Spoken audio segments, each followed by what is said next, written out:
1 cup उडदाची डाळ स्वच्छ धुवून 2 तास भिजवून घेऊ. डाळीमधलं पाणी काढून डाळीमध्ये थोडंसं पाणी घालून एकदम सॉफ्ट बारीक करून घ्यायचं आहे.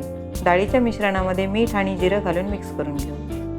हिरवी मिरची, लसूण, अद्रक, कोथिंबीर बारीक करून घेऊ. फ्रेश मटर स्वच्छ धुवून पुसून घेतलेले आहे. 2 कप मटर बारीक करून घेऊ. तेलामध्ये जिरं आणि कांदा घालून गोल्डन परतवून घेऊ. ग्रीन मसाला घालून लो फ्लेमवरती परतवून घेऊ. मटरचं मिश्रण घालून लो फ्लेमवरती वाफवून घेऊ. मध्ये एखाद वेळेस झाकण काढून हलवून घेऊ.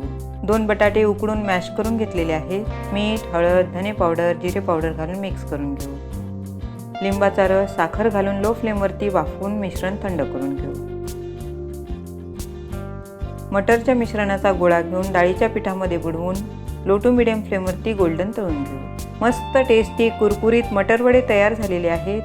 लाईक, शेअर आणि सबस्क्राईब करायला विसरू नका.